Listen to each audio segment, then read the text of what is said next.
નમો લોહે સૌહરિહંતાનમ નમો લોહે સૌવિદાનમ નમો લોહે સૌઆયર્યાન નમો લોહે સૌજાયાનમ નમો લોહે સૌત્રિકાળવતી સાવનમ ઓમકાર બિંદુ સંયુક્ત નિત્યમ જયંતિ યોગિન કામદમોક્ષનો છે ઓંકારાય નમો નમઃ મંગલમ ભગવાન મંગલમ કુટુંબી મંગલમ કુંકુંડાર્યો જૈન્દ્રમોષ મંગલમ નમઃ સમય સાધાય સ્વાનુભૂત્યા ચકાસ્તે ચિત્તવાય ભવાય સર્વમાં વિભાવ નિરુદ્ધની દાતા.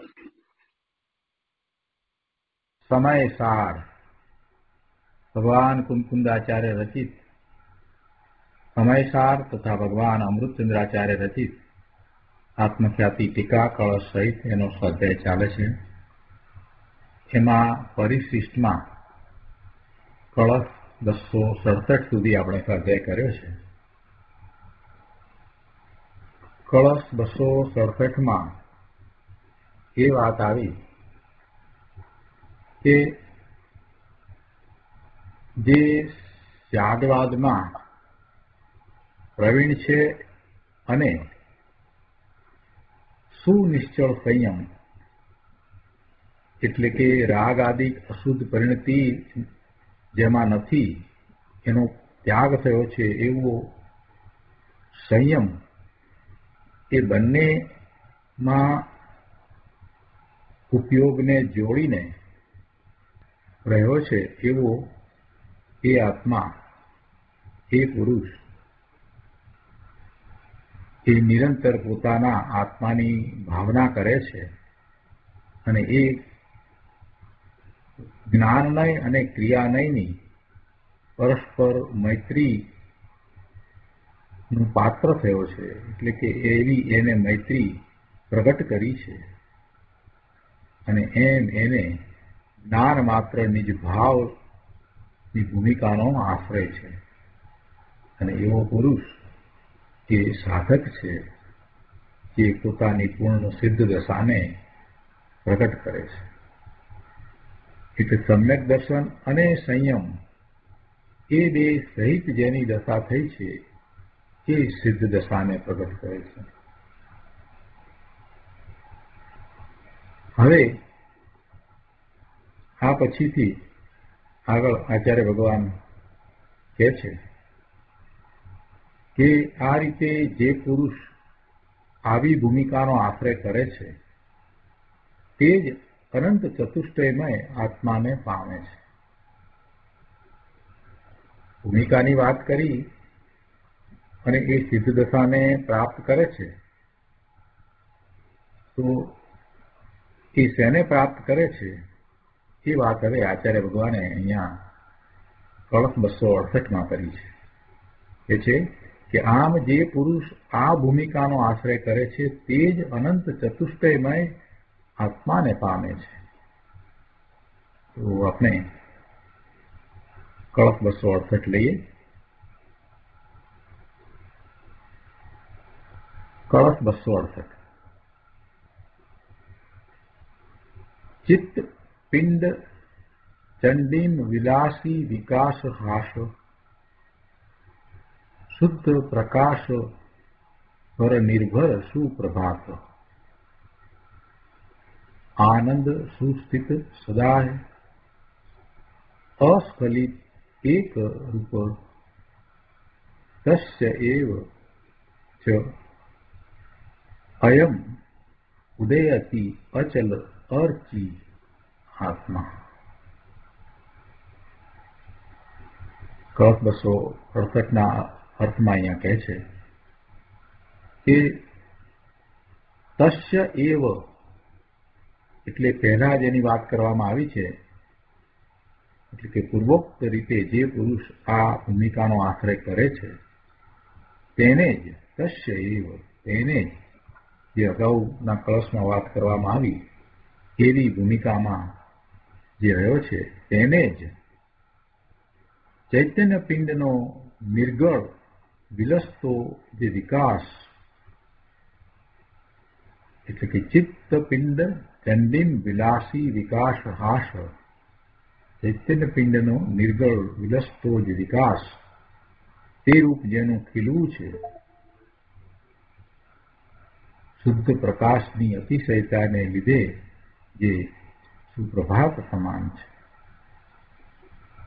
શુદ્ધ પ્રકાશ ભર નિર્ભર સુપ્રભાત,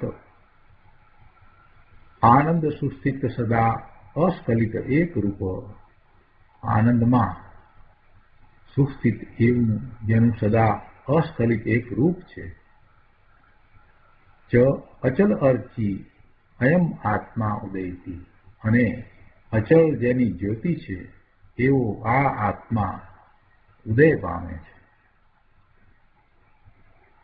શું કહ્યું કે પહેલા જે વાત કરવામાં આવી, જે ભૂમિકાની વાત કરવામાં આવી, એ રીતે પૂર્વોક્ત રીતે જે પુરુષ આ ભૂમિકાનો આશ્રય કરે છે તેને જ ચૈતન્ય પિંડનો નિર્ગળ વિલસતો જે વિકાસ, તે રૂપ જેનું ખીલવું છે, અર્થાત ચૈતન્ય પુંજનો જે અત્યંત વિકાસ થવો, તે જ જેનું ખીલી નીકળવું છે.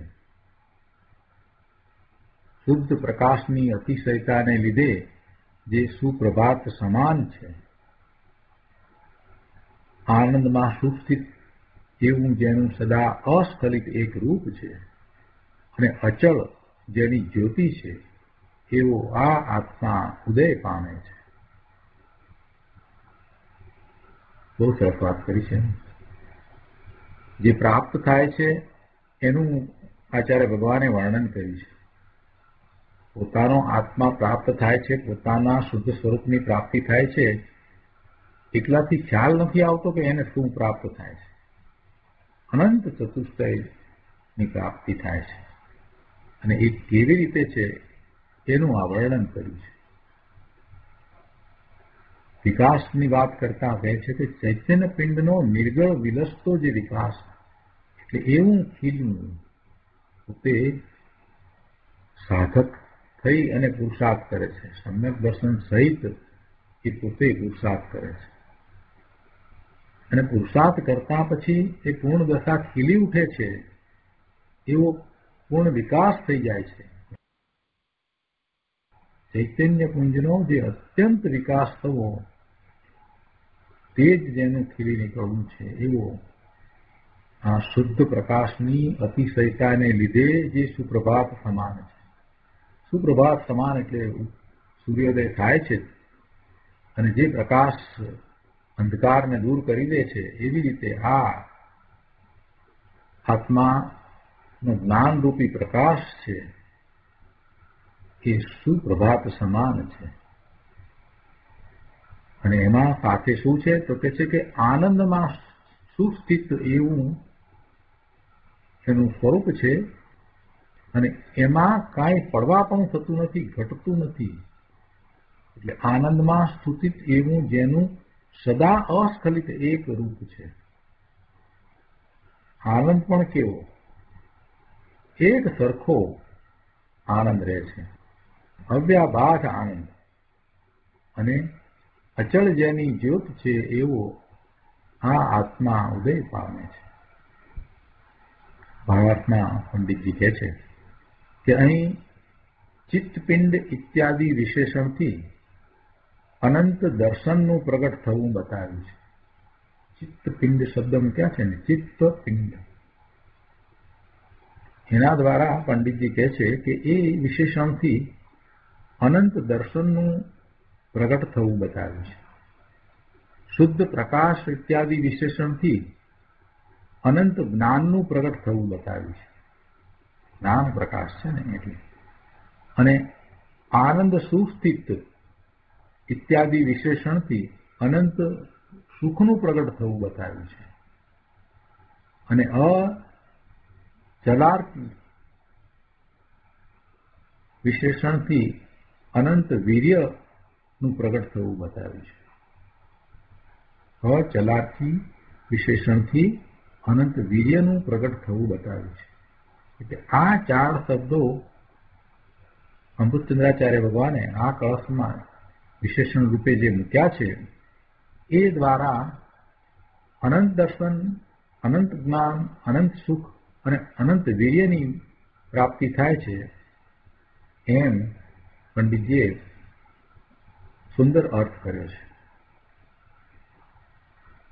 અને સાથે પૂર્વોક્ત ભૂમિનો આશ્રય કરવાથી જ આવા આત્માનો ઉદય થાય છે એ વાત પણ આચાર્ય ભગવાને તસ્ય એવ શબ્દ મૂકી અને દર્શાવી છે. તસ્ય એટલે કે તેને જ, કે જેને એવી પહેલા જે ભૂમિકાનું વર્ણન કરવામાં આવ્યું એવી ભૂમિકાનો આશ્રય કર્યો છે, તેને જ આવા અનંત દર્શન, અનંત જ્ઞાન, અનંત વિદ્ય, અનંત સુખની પ્રાપ્તિ થાય છે. બહુ સુંદર વાત છે. તો આનો વિસ્તાર આપણે પૂજ્ય ગુરુદેવ પાસેથી સમજીએ. પ્રવચન રત્નાકર, ભાગ 11મો, પાના નંબર 239, કળશ 268, શ્લોકાર્થ ઉપરનું પ્રવચન. ગુરુદેવ કહે છે કે બેસતા વર્ષને સુપ્રભાત કહે છે ને. દિવાળી પછીથી વર્ષનો પહેલો દિવસ, બેસતું વર્ષ, એને સુપ્રભાત કહે છે. પ્રભાત તો રોજ છે, પણ એ બેસતું વર્ષ છે એને સુપ્રભાત કહે છે. એના ઘણા કારણ છે. એમાં એક કારણ એ છે કે ભગવાન મહાવીર સ્વામી મોક્ષે પધાર્યા, ગૌતમ સ્વામીને કેવળ જ્ઞાન થયું અને જીવોને એ બંને અદ્ભુત પ્રસંગ બન્યા છે. એટલે એમને માટે આ નવીન વર્ષ એ પ્રકાશમય વર્ષ છે, જ્ઞાનના પ્રકાશમય વર્ષ છે. એમ એ સુપ્રભાત છે. એટલે બેસતા વર્ષને સુપ્રભાત કહે છે. ગુરુદેવ સુપ્રભાતને સમજાવતા અહીંયા કહે છે કે રાત્રિના અંધકારનો નાશ થઈ ભૂમંડળમાં સૂર્યના કિરણો ફેલાય તેને સુપ્રભાત કહે છે. તેમ પુણ્ય પાપની એકતા બુદ્ધિરૂપ અંધકારને ભેદીને સમ્યક દર્શન જ્ઞાનરૂપ જે ચૈતન્યની જ્યોતિ ઝળહળ પ્રગટ થાય તેને સુપ્રભાત કહે છે. જે અંધકાર હતો એને પુણ્ય પાપની એકતા બુદ્ધિ રૂપે અહીંયા કહ્યું. એની સાથે એની સરખામણી કરી. પુણ્ય પાપની એકતા બુદ્ધિ એવો જે અજ્ઞાન ભાવ એ અંધકાર છે. તો એવા પુણ્ય પાપની એકતા બુદ્ધિ રૂપ અંધકાર એને ભેદીને સમ્યક દર્શન, સમ્યક જ્ઞાન રૂપ જે ચૈતન્ય પ્રકાશની જ્યોત પ્રગટ થઈ છે તે સુપ્રભાત છે. અને આવું સુપ્રભાત જેને પ્રગટ્યું તે જીવે દિવાળી કરી. દી નામ કાળ અને તેને અંતરમાં વાળ્યો. બહુ સુંદર વાત કરી છે ગુરુદેવે, જે અહીંયા દિવાળીને પણ આમાં સાંકળી લઈ અને જે ભાવ મૂક્યો છે, ભાવ દર્શાવ્યો છે, બહુ સુંદર ભાવ છે કે આવું સુપ્રભાત જેને પ્રગટ્યું છે એને જ સાચા અર્થમાં દિવાળી થઈ છે. દિવાળી થઈ છે એટલે શું દિવાળીમાં થયું છે? તો કે એને કાળને એને અંતરમાં વાળ્યો. કાળને અંતરમાં વાળ્યો એટલે કે પર્યાયને અંતરમાં વાળી. કઈ પર્યાયને? જ્ઞાનની પર્યાયને અંતરમાં વાળી. જે પરના લક્ષ્ય રહી હતી એ પર્યાય, જે પરના લક્ષ્ય રહીને જાણવા વાળી થતી હતી એ જ્ઞાનની પર્યાય હવે સ્વનું લક્ષ્ય કરીને સ્વને જાણવા વાળી થઈ છે. એમ એને દિવાળી છે. એનો અર્થ વિસ્તારથી સમજાવતા અહીંયા ગુરુદેવ કહે છે કે જો શું વાત આવી કે તસ્ય એવ પૂર્વોક્ત રીતે જે પુરુષ આ ભૂમિકાનો આશ્રય કરે છે તેને જ, તસ્ય એવ તેને જ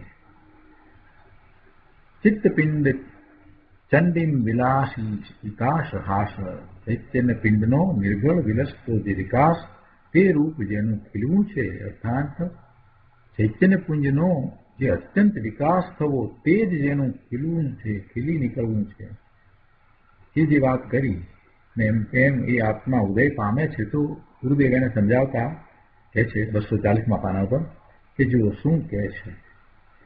નિર્મળ આનંદનો નાથ સચ્ચિદાનંદ પ્રભુ ત્રિકાળ ધ્રુવ અંદર વિરાજે છે. તેનો જે આશ્રય કરે છે તેને જ ચૈતન્યનો નિર્ગળ વિલસતો જે વિકાસ તે રૂપે ખીલવું થાય છે. જેમ 1000 પાંખડી વાળું કમળ હોય તો એ કમળ 1000 પાંખડીએ ખીલી નીકળે, તેમ ભગવાન આત્મા પોતાના સ્વરૂપમાં એકાગ્ર થઈ ત્યાં સ્થિત થતા અનંત જ્ઞાન, અનંત દર્શન, અનંત સુખ, અનંત વીર્ય એમ અનંત ગુણ પર્યાયે ખીલી નીકળે છે. એમ અનંત ગુણોના નિર્મળ પરિણામ એને પ્રગટ થાય છે, એને અનુભવમાં આવે છે. નિર્ગળ વિલસતો વિકાસ એટલે શું? કે પ્રતિબંધ રહિત, નિરંકુશ, અમર્યાદિત પૂર્ણ જ્ઞાન, દર્શન આદિ રૂપ વિકાસ થાય છે, જેને કોઈ રોકનારું નથી. એવો અનંત જ્ઞાન, દર્શન, સુખ, વીર્ય રૂપ વિકાસ ખીલી જાય છે. નિર્ગળ વિરસતો વિકાસ, જે વિકાસને કોઈ રોકી શકે નહીં, કોઈ રોકનારું છે નહીં. અને શું વિકાસમાં પ્રાપ્ત થાય છે? તો અનંત દર્શન, અનંત સુખ, અનંત આનંદ, અનંત વીર્ય, અનંત જ્ઞાન એમ અનંત ગુણો પૂર્ણપણે ખીલી નીકળે છે. સાધકને ભલે સાધક દશામાં છે ત્યારે સ્વભાવ રૂપ વ્યવહાર હોય, એવા વચ્ચે વ્યવહાર આવે, પણ એ કાંઈ ચીજ નથી અને એ કાંઈ પૂર્ણ દશાનું કારણ પણ નથી. સમ્યક દર્શન પછીથી એના પુરુષાર્થમાં વચ્ચે એવા સુભાવ, અહોભાવ, પૂજા, ભક્તિના ભાવ એ બધું આવે, પણ એ કાંઈ પૂર્ણ દશા પ્રગટ કરવાનું કારણ નથી. તો પોતાના સ્વરૂપમાં સ્થિર થાય છે એટલે પછી પૂર્ણ દશાને પ્રાપ્ત કરે છે.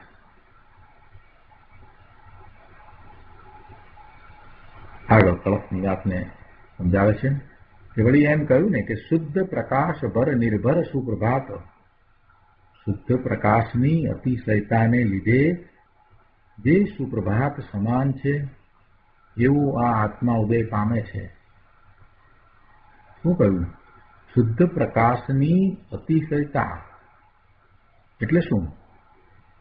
કે જ્ઞાનની સાતિશય વિશેષતા, અતિશય વિશેષતા. શુદ્ધ પ્રકાશની અતિશયતા એટલે શું? કે જ્ઞાનની અતિશય વિશેષતા, અર્થાત કેવળ જ્ઞાનની જળહળ જ્યોતિ તેને પ્રગટ થવાને લીધે જે સુપ્રભાત સમાન છે એવો આ આત્મા ઉદય પામે છે. જુઓ, આ સુપ્રભાત પૂર્ણ જ્ઞાન અને આનંદથી ભરેલો પ્રભુ છે. એના અંતરદ્રષ્ટિ, જ્ઞાન ને રમણતા થયા, તેને પર્યાયમાં કેવળ જ્ઞાનનો દિવ્ય સાતિશય પ્રકાશ પ્રગટ થાય છે. આ કેવળ જ્ઞાન શુદ્ધ પ્રકાશની અતિશયતાને લીધે સુપ્રભાત સમાન છે. આવું સુપ્રભાત વ્યવહારના આશ્રયે પ્રગટ થતું નથી, શુદ્ધ નિશ્ચયના આશ્રયે જ પ્રગટે છે. અને જેને પ્રગટે છે તેને જ દિવાળી થાય છે. કોઈએ પ્રશ્ન કર્યો કે પણ જ્ઞાનાવરણ આદિ ઘાતી કર્મો, જ્ઞાનાવરણીય, દર્શનાવરણીય, મોહનીય અને અંતરાય એવા 4 ઘાતી કર્મો, તો કેવા 4 ઘાતી કર્મોનો અભાવ કરે ત્યારે કેવળ જ્ઞાન થાય છે ને? એની તો કઈ વાત કરી જ નહીં. એના વિના કેવળ જ્ઞાન કેવી રીતે થયું? બધાના મનમાં આ જ છે. કર્મનો ક્ષય થાય ત્યારે જ જ્ઞાનની દશા પ્રગટ થાય. કર્મ જ જીવને બધી રીતે નડી રહ્યા છે. એ કર્મ જાય તો કંઈક જીવ કરી શકે, તો જીવ ધર્મ ધ્યાન કરી શકે. આવી ઊંધી માન્યતા ઘણાને છે. મોટાભાગના જૈનોને એમ જ છે કે કર્મ જ બધું કરે છે. હિન્દુમાં ઈશ્વરને કરતા માને છે, અને આ અભ્યાસ વગરના, શાસ્ત્રના અભ્યાસ વગરના મોટા ભાગના જૈનો કર્મને કરતા માને છે, કર્મને ઈશ્વર માને છે, કર્મ જ બધું કરે છે એમ માને છે. પણ એમ નથી. કર્મ એને રોકી રહ્યો છે એમ નથી. ગુરુદેવ અહીંયા સમજાવે છે કે ભાઈ, કર્મનો નાશ તો કર્મના કારણે એ કર્મમાં, એટલે એ પરમાણુનો સ્કંદ છે એમાં થાય છે. જે પરમાણુનો સ્કંદ, કાર્બન રજકણોનો સ્કંદ હતો, એ કર્મરૂપ અવસ્થામાં હતો, તો હવે એ છૂટા પડી ગયા એટલે એ અકર્મરૂપ અવસ્થા થઈ. એ તો પૂતગળની દશા છે કે ભાઈ, કર્મનો નાશ તો કર્મના કારણે કર્મમાં થાય છે, અને તેનો કરતા હરતા આત્મા નથી. એનો કરતા હરતા એ આત્મા નથી ને એ આત્માને કાંઈ કરતાય નથી, નડતાય નથી. જડ કર્મનો અભાવ કરવો તે આત્માના અધિકારની વાત નથી. આત્મા કર્મથી તો જુદો છે, અને કર્મને આધીન થયેલ વિકારથી પણ જુદો છે. કર્મથી તો આત્મા જુદો જ છે, પણ કર્મને આધીન થયેલ વિકારથી પણ જુદો છે. કર્મને આધીન એટલે કર્મના ઉદયો સાથે જોડાતા જે વિકારી ભાવ થાય છે, એવા વિકારી પરિણામ, વિકારી ભાવથી પણ ભગવાન આત્મા જુદો છે. આવા નિજ શુદ્ધ આત્માના આશ્રય તેમાં જ પૂર્ણ સ્થિત થવાથી કેવળ જ્ઞાન આદિ પ્રગટ થાય છે. અને એમ કેવળ જ્ઞાન પ્રગટ થાય છે તો પછી એના નિમિત્તે પેલા ઘાતી કર્મોનો ક્ષય થાય છે. પણ એ ક્ષય આત્મા કરે છે એમ નથી કે એ ક્ષય થાય છે માટે આત્માને કેવળ જ્ઞાન થાય છે એમ નથી. આત્મા તો પોતાના અંતરંગ પુરુષાર્થ દ્વારા કેવળ જ્ઞાન પ્રગટ કરે છે. પણ અભ્યાસ વિના અત્યારે તો શુદ્ધ ચૈતન્ય મૂર્તિ આત્માને છોડીને કર્મનો અને રાગનો મહિમા ચાલ્યો છે. શુદ્ધ ભાવનો મહિમા અને કર્મનો મહિમા. કર્મ બધું કરે ને શુદ્ધ ભાવ, એનાથી પુણ્ય બંધ થાય એટલે જાણે કે ધર્મ થઈ ગયું. આવી ઊંધી વાત ચાલી રહી છે. આ તો વિપરીતતા છે ભાઈ. પ્રવચનસાર ગાથા 16માં કહ્યું છે કે આત્મા પોતે જ કરતા કર્મ, કરણ, સંપ્રદાન, અપાદાન અને અધિકરણ રૂપ થઈને પર્યાયમાં કેવળ જ્ઞાન આદિ રૂપે સ્વયંભૂ પ્રગટ થાય છે. આપણે 41 શક્તિના વર્ણનમાં એ વાતને બરાબર સમજ્યા છીએ. 41 થી 46 6 શક્તિઓ એ સટકારક રૂપ શક્તિઓ છે, અને આત્મા પોતે એ શક્તિઓના પરિણમન રૂપ થાય છે. એટલે એ શક્તિઓ છે, એટલે કે આત્મા જ એ શક્તિરૂપ પરિણમે છે. શક્તિઓનું પરિણમન કહો કે આત્માનું પરિણમન કહો, એક જ વાત છે. એટલે આત્મા જે કરતા કર્મ, કરણ, સંપ્રદાન, અપાદાન અને અધિકરણ રૂપ થઈને પર્યાયમાં કેવળ જ્ઞાન આદિ રૂપે સ્વયંભૂ પ્રગટ થાય છે. માટે જીવો બહારની સામગ્રી શોધવા નાહક જત્ર શા સારું થાય છે. કોઈ પર સાધન નથી, અને બીજા કોઈની સહાય નથી, અને બીજા કોઈ કારક પણ નથી. ગુણ શક્તિને કારણે ભગવાન આત્મા પોતે કેવળ જ્ઞાન આદિ રૂપે સ્વયંભૂ પ્રગટ થાય છે. સ્વભાવનો આશ્રય કરતા અંદર શક્તિ રૂપે છે તે સ્વયંમેવ પર્યાયમાં પ્રગટ થાય છે.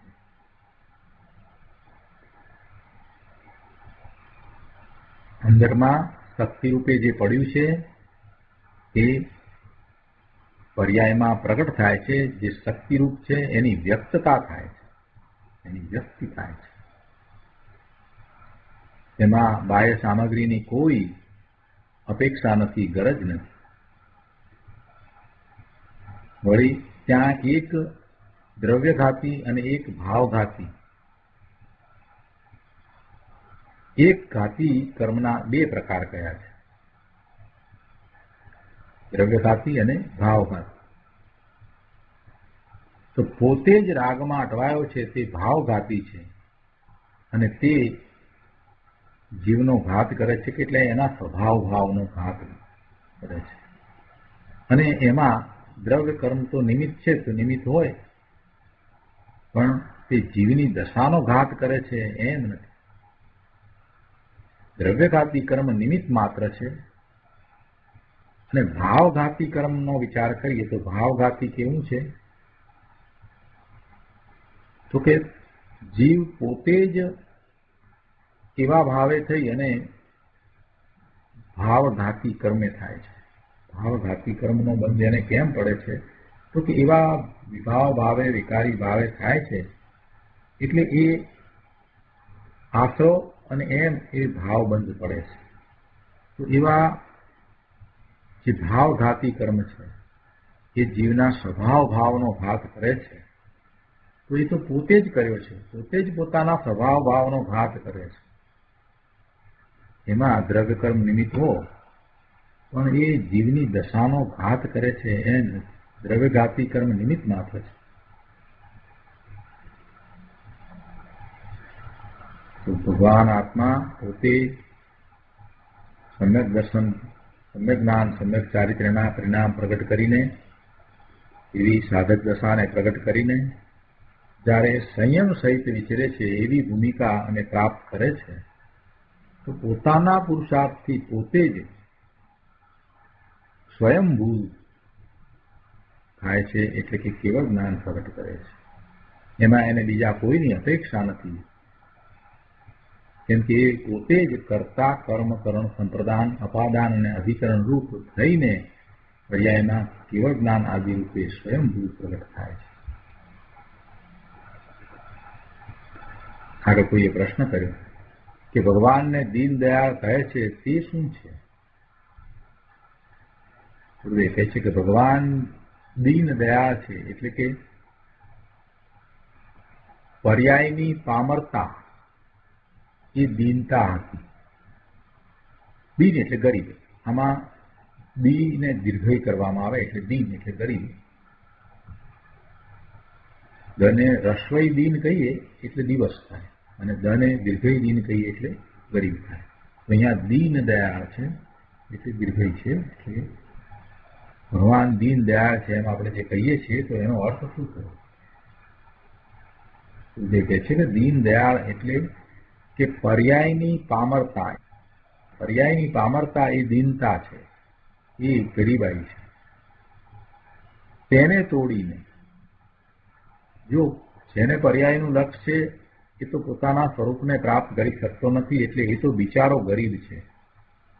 ભલે ને બહારમાં એને અનેક પ્રકારે સંપત્તિ પ્રાપ્ત થયો, કૃપાળુ સુંદર મજાનું શરીર મળ્યું હોય, બધું હોય, પણ તે છતાંય જે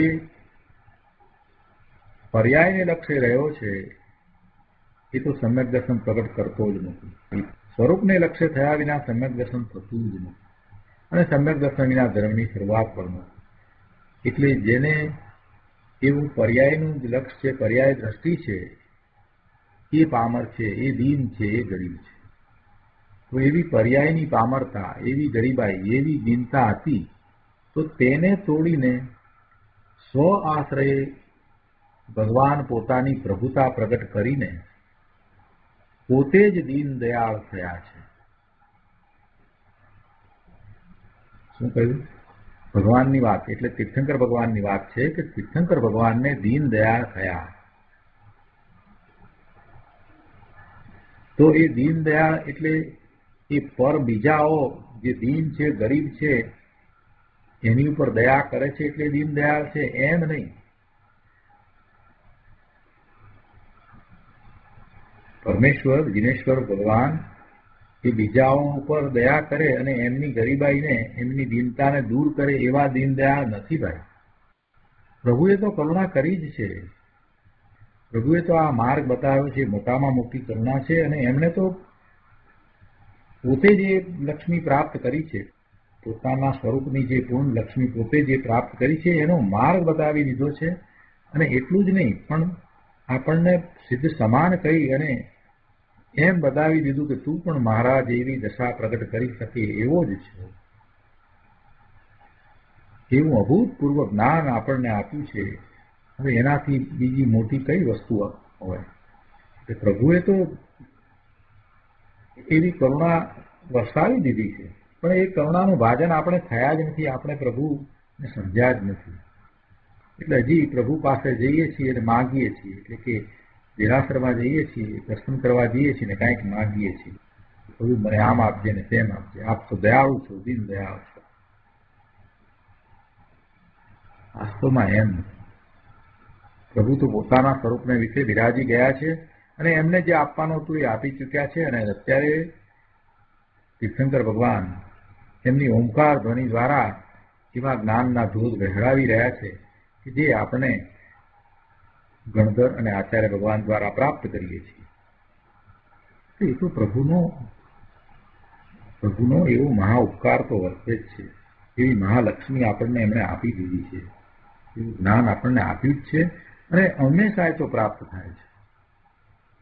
એટલે બીજાની દયા કરે માટે દીનદયાળ એવો કંઈ અર્થ નથી. બીજાની દયા કરવાનું તો આત્માનું સામર્થ્ય જ નથી. કોણ કોની દયા પાળે, કોની દયા કરે?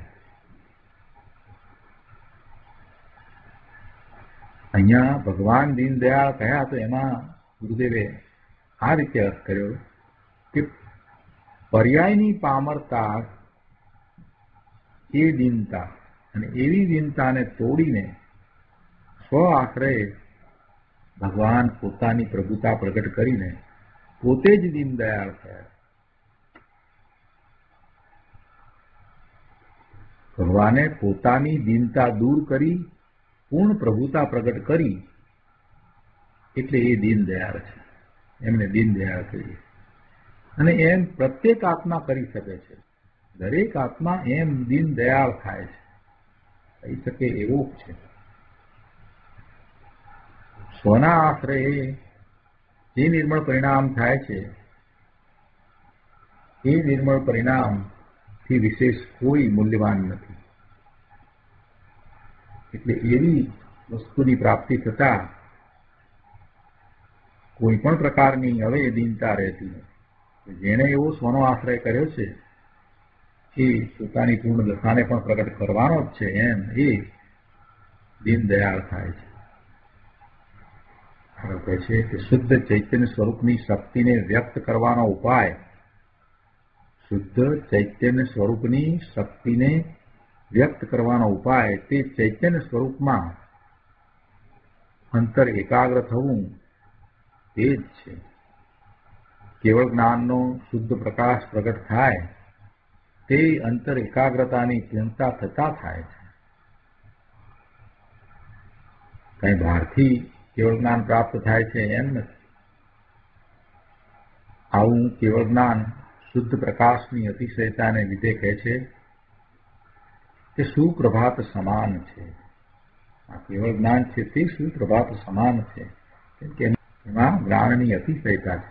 કેવળ જ્ઞાન શુદ્ધ પ્રકાશની અતિશયતા છે, એટલે કહે છે કે તે સુપ્રભાત સમાન છે.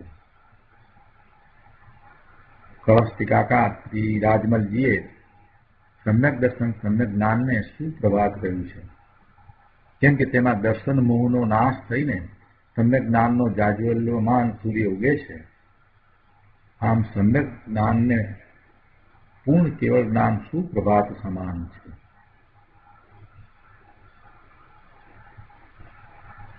વળી કળશમાં એમ કહ્યું ને કે આનંદ સુસ્થિત સદા અસ્ખલિત એક રૂપ.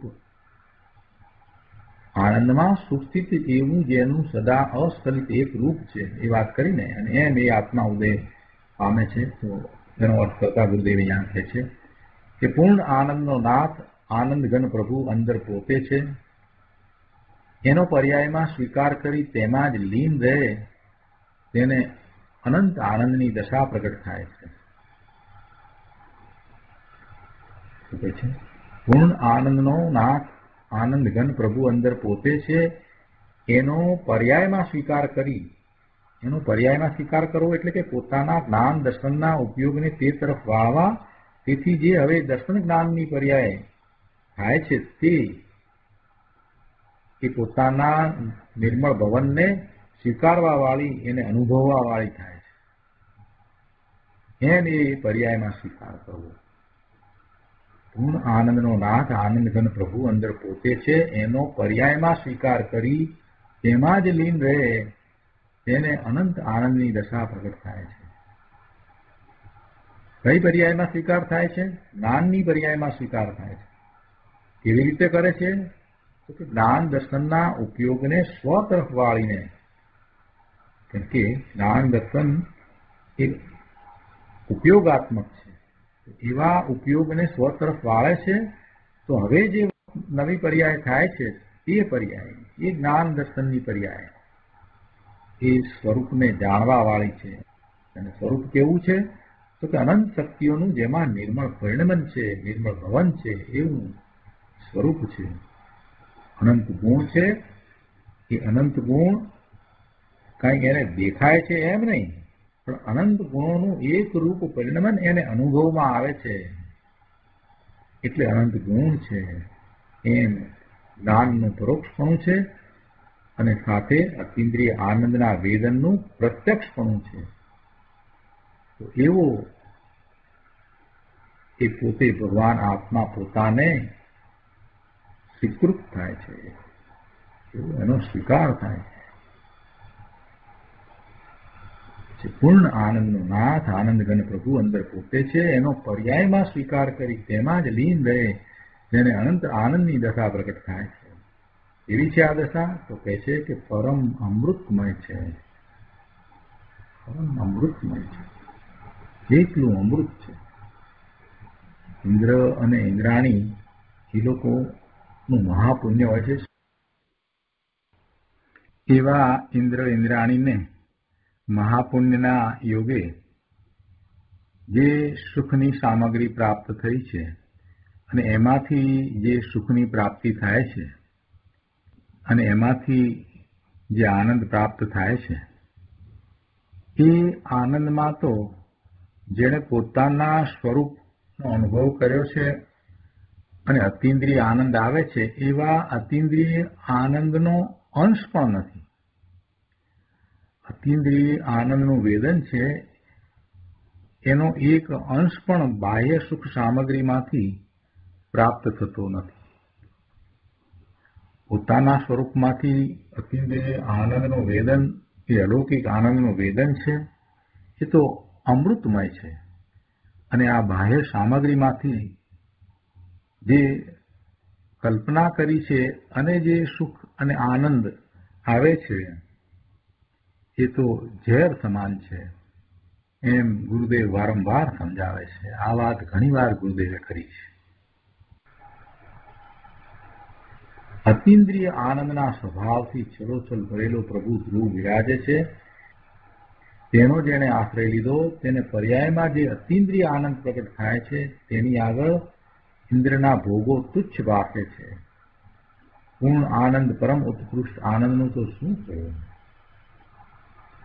આનંદમાં સુસ્થિત છે એવું એનું સદા અસ્ખલિત એક રૂપ છે.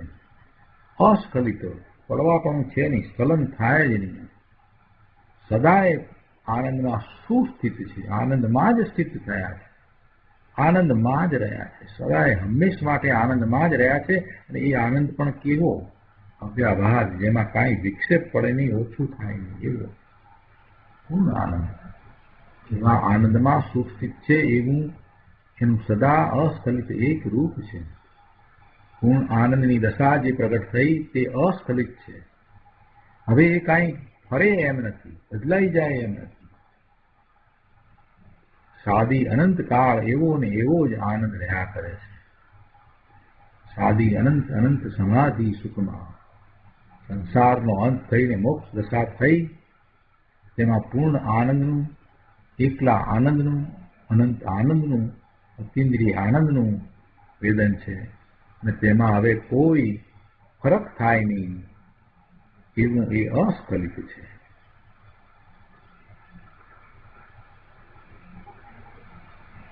સિદ્ધ દશામાં શું છે?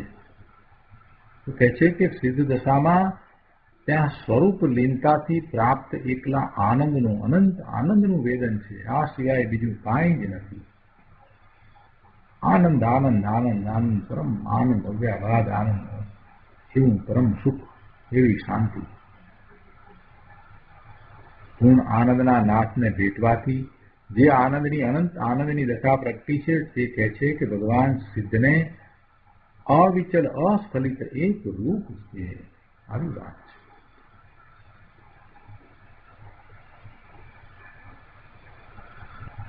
આગળ અહીંયા કહ્યું છે ને કે અચલ અચર્ચી અયમ આત્મા ઉદયથી એ વાત કરી છે ને, એટલે કે છે કે અચલ જેની જ્યોત છે એવો આ આત્મા ઉદય પામે છે. ઉદય કે છે કે અનંત વીર્ય સ્વરૂપ પ્રભુ આત્મા છે. અનંત વીર્ય સ્વરૂપ પ્રભુ આત્મા છે. એ વીર્ય કાંઈ ઘટતું નથી, ઓછું થતું નથી. અનંત વીર્ય, અને એ વીર્ય શક્તિ છે કે જે બધા ગુણોમાં વ્યાપે છે. એવું અનંત વીર્ય સ્વરૂપ પોતાનું સ્વરૂપ છે એવું પ્રભુ ભગવાન આત્મા છે.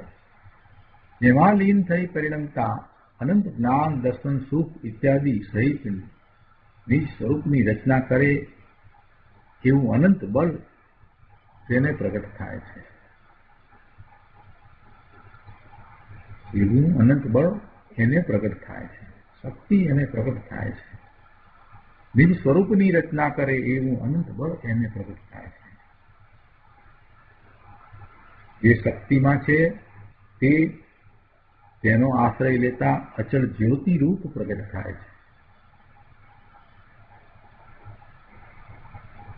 આપણે તાત્કાલિક શક્તિના વર્ણનમાં એ વાતને સમજ્યા છીએ ને કે જે શક્તિ છે તે દ્રવ્યમાં પડી છે, તે ગુણ રૂપે છે, એટલે દ્રવ્ય ગુણમાં તો વ્યાપે છે, પણ એ પર્યાયમાં વ્યાપે છે ત્યારે એનો અનુભવ એને થાય છે.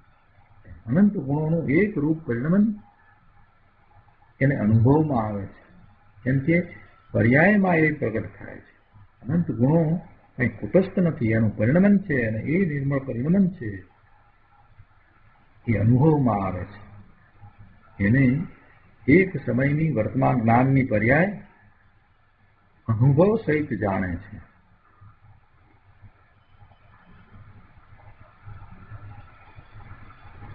ગુરુદેવ કહે છે કે આવું દિવ્ય પ્રભાત, આવું દિવ્ય સુપ્રભાત. સૂર્ય ઉગે અને આથમે એમાં તો સુપ્રભાત કાયમ રહેતું નથી. સૂર્ય ઉગે અને પછી સાંજે આથમે તો એમાં તો સુપ્રભાત કાયમ રહેતું નથી, પરંતુ આ ચૈતન્ય સૂર્ય તો ઉગ્યો તે ઉગ્યો. આ ચૈતન્ય સૂર્ય તો ઉગ્યો તે ઉગ્યો, હવે તે આથમતો નથી.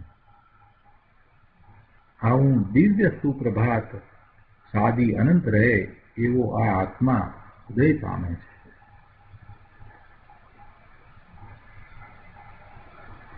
ભાવાર્થ ઉપરના પ્રવચનમાં કહે છે કે અહીં ચિત્તપિંડ ઇત્યાદિ વિશેષણથી અનંત દર્શનનું પ્રગટ થવું બતાવ્યું છે.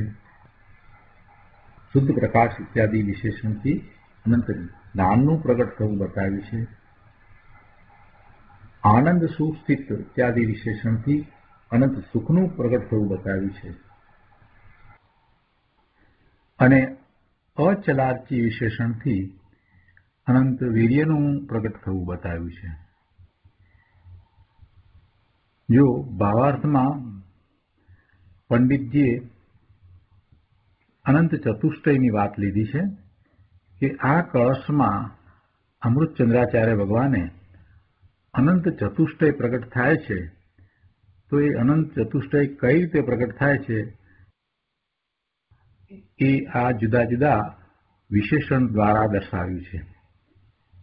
ચિત્તપિંડ, શુદ્ધ પ્રકાશ, આનંદ સુસ્થિત અને અચલાર્ચી, આ ચાર શબ્દ લઈ અને પંડિતજીએ એ વાત સમજાવી છે કે અનંત દર્શન, અનંત જ્ઞાન, અનંત સુખ અને અનંત વીર્ય એવા અનંત ચતુષ્ટય પ્રગટ થાય છે. કોને પ્રગટ થાય છે? તો કે જે પોતાના સ્વરૂપમાં લીન થાય છે એને એ પ્રગટ થાય છે. અહીંયા ગુરુદેવ હવે સુખની વાત સમજાવતા કહે છે કે સુખધામ પ્રભુ આત્મા છે, તેથી સુખ તો આત્મામાં ભરપૂર ભર્યું હતું. તે અંતર એકાગ્રતા વડે પર્યાયમાં વ્યક્તપણે પ્રગટ થયું એમ કહેવું છે. અનંત સુખની વાત કરી તો ક્યાંથી આવી? બહારથી નથી આવતું. એ તો અંદરમાં પડી છે, આત્મામાં ભરપૂર ભર્યું હતું. તે અંતરમાં એકાગ્રતા વડે પર્યાયમાં વ્યક્તપણે પ્રગટ થયું છે. મોક્ષ સ્વરૂપ જ ભગવાન આત્મા છે.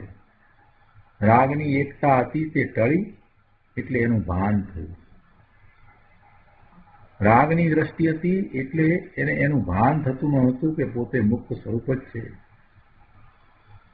પણ જ્યાં રાગની એકતા ટળી અને સ્વભાવની એકતા થઈ એટલે એને એનું ભાન થયું કે હું આવો છું. અને સ્વરૂપમાં જ્યાં એકાગ્રતા સિદ્ધ કરી ત્યાં રાગનો નાશ થયો અને પર્યાયમાં મુક્તિ થઈ ગઈ, મોક્ષ થઈ ગયો. હવે રાગ ઉત્પન્ન જ નહીં થાય. અચલાર્થી, અચલાર્થી વિશેષણથી અનંત વીર્યનું પ્રગટ થવું બતાવ્યું છે. અને પૂર્વોક્ત ભૂમિનો જે કહેવામાં આવ્યું એટલે જ્ઞાન માત્ર નિજ ભાવમય ભૂમિનો, પૂર્વોક્ત ભૂમિનો આશ્રય કરવાથી આત્માનો ઉદય થયો એમ કહ્યું. તો એ પૂર્વોક્ત પ્રકારે જે સાધકની દશા અને એના પુરુષાર્થની વાત કરી સંયમ સહિત, એમ એ જ્ઞાન માત્ર નિજ ભાવમય ભૂમિનો આશ્રય કરતા એને આવો ઉદય થાય છે. બહુ સરસ વાત કરી ક્રોસ 268ની અંદર. અમૃતચંદ્રાચાર્ય ભગવાને જ્યારે જ્યારે કોઈક વાત પૂરી કરી હોય ત્યાર પછીથી ભગવાન આત્માના સમ્યક દર્શન, સમ્યક જ્ઞાનની ઉત્પત્તિ વિશે વાત કરી હોય અથવા તો એની પૂર્ણ દશા, કેવળ જ્ઞાનની દશાની વાત કરી હોય, હંમેશા આ રીતે જ વાત હોય છે. એવો ભગવાન આત્મા એ ભાવે પરિણમી જાય છે, એવો એ ઉત્પન્ન થાય છે. આત્મા પોતે પૂર્ણ શક્તિથી ભરેલો ભગવાન છે, પણ પર્યાયમાં એવી વ્યક્તતા થઈ જાય છે. અને પછી એના પછી તો જે આ પુરુષાર્થ થયો અને જે આત્મા ઉદયરૂપ થયો છે, તો એની આગળ વધારે ભાવના એમ કરે છે કે એવો જ આત્મ સ્વભાવ અમને પણ પ્રગટ હો. અને એવું કળશરૂપ કાવ્ય 269 એનો સ્વાધ્યાય આપણે આવતી વખતે લઈશું.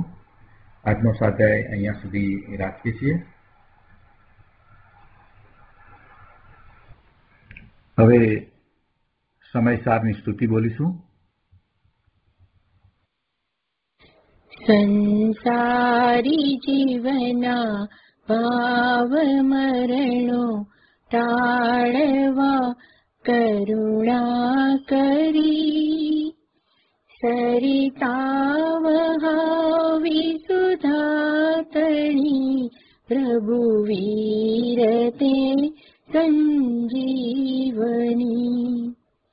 શોષાતી દેખી સરિતને કરુણા વિના હૃદયે કરી, મુનિકુંડ સંજીવની સમય પ્રાવૃત તણે ભાજન ભરી, કુંડ કુંડે રચ્યું શાસ્ત્ર સાથિયામૃતે પુર્યા, ગ્રંથાદિરાજ તારામાં ભાવો બ્રહ્માંડના ભર્યા, અહો વાણી તારી પ્રસમ રસ ભાવે નિતરતી, મુમુક્ષુને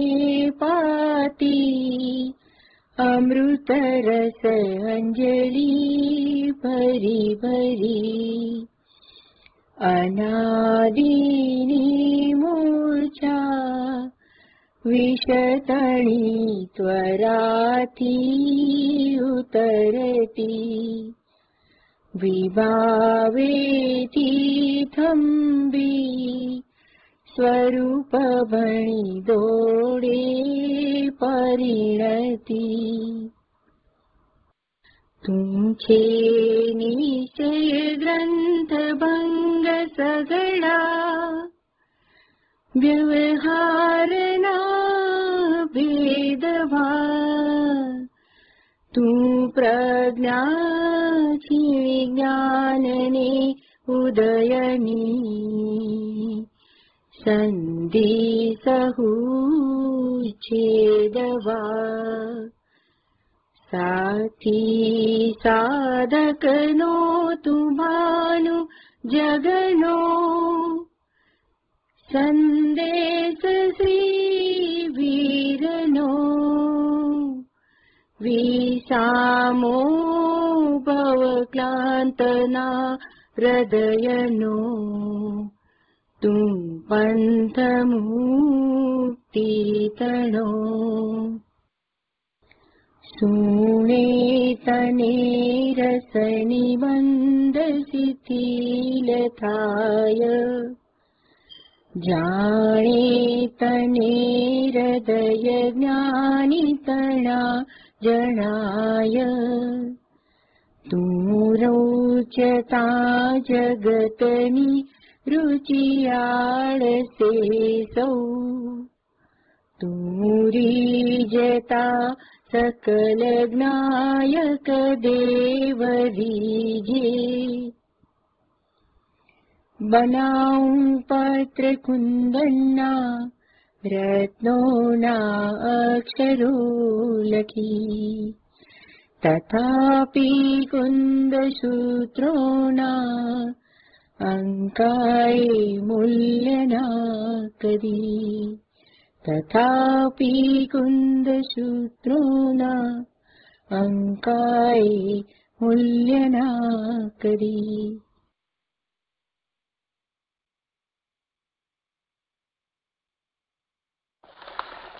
આજનો સ્વાધ્યાય અહીંયા સુધી રાખીએ છીએ.